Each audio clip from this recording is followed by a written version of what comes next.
c'était là, ici, là, de recruter pour la création d'une AMAP. Pour l'instant, c'est surtout une idée, une envie.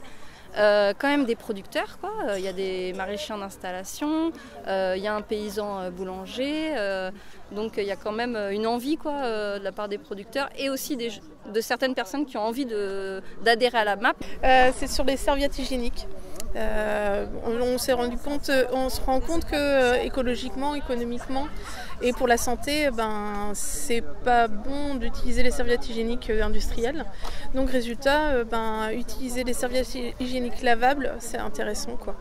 Avec le collectif, j'ai pris des contacts avec le centre social et j'organise des ateliers au centre social pour fabriquer des serviettes hygiéniques à partir de linge de récupération.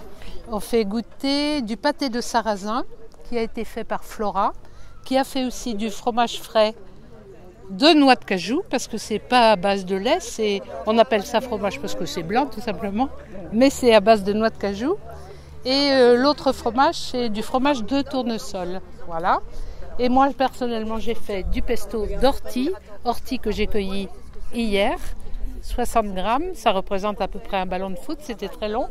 Et j'ai fait un pesto d'algues, voilà. Et j'ai trouvé que les gens étaient très intéressés, ils ont demandé les recettes. Eh bien, en fait, ce que je peux en dire, c'est que c'est vraiment très agréable de voir des gens comme ça venir en pleine nature et discuter, voir plusieurs petits stands comme ça. Il n'y a pas suffisamment de monde, par contre. Je pense que les gens devraient plus se sentir concernés par la nature, parce que c'est celle qui nous permet de vivre.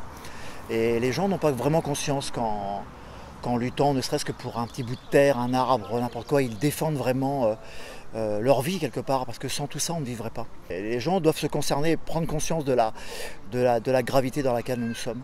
Voilà, tout disparaît, la terre est détruite tous les jours, tout ça, et les gens n'en prennent pas conscience. Voilà, je pense que la première chose à faire, c'est de prendre conscience de tout ça. Mais voilà, après chacun évolue suivant sa conscience.